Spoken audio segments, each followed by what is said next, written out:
First question is, how did you both get involved in the movie? We both auditioned. Tom auditioned for Thor, and I auditioned for Thor. And then he played Thor, so Tom got Loki. Yeah. And, yeah. What did your mates say when they found out you were going to be Thor and Loki?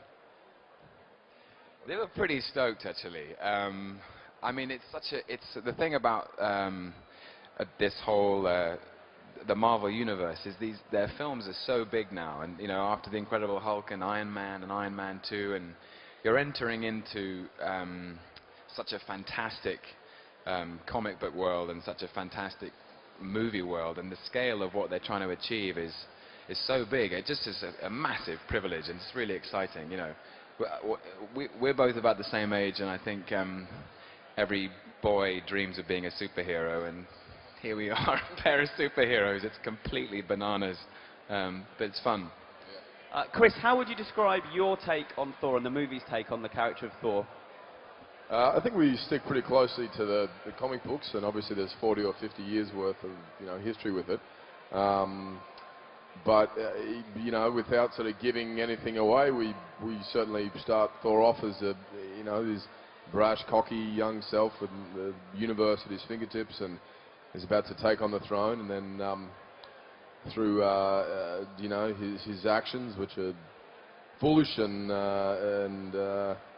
arrogant, he is sent to Earth and to learn, descent on a path of humility, and it's his own sort of self-discovery, and then the worlds of Asgard and Earth colliding, and all sorts of sort of madness and action and fun to be had. Chris can't say this because he's too modest, but we both saw the film last night, and he is absolutely magnificent as Thor. It's just like, I can't tell you guys, he's like... Tom's magnificent, thanks. We're going to see. There's going to be like a mutual love-in now, but it truly, like Thor, in the comics, Thor is the most charismatic, physically intense, athletic, arrogant, noble, romantic character, and there's not a single facet of those qualities that Chris hasn't embodied with every fiber of his being. You're it's awesome, amazing. Tom. Thanks. Can you feel the love on this stage? Yeah, there's a lot of love going on. We hate each other. Yeah. Tom, can you tell me a little bit about Loki? Well, Loki is Thor's younger brother, and in Norse mythology and in the comic books, Thor is the god of thunder, and Loki is the god of mischief, the trickster, the prankster, the god of lies. If Thor's gifts are strength and power and nobility and majesty and leadership, Loki is a strategist. He's intelligent. He's a master of magic, and the two of them are both the sons and princes of Asgard, and the king of Asgard is Odin, played by Anthony Hopkins. So why do you think they cast you as the god of mischief? I do not know.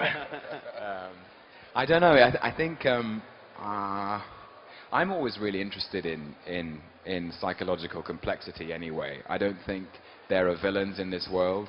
I think there are just misunderstood heroes. And Loki, I think, has his own reasons for why he does what he does.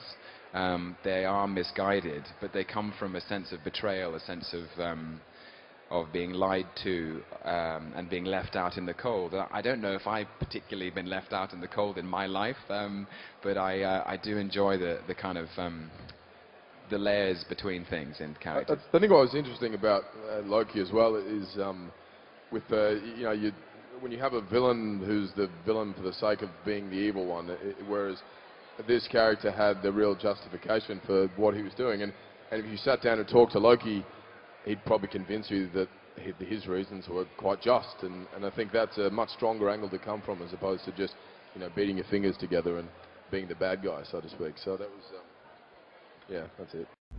I have an army.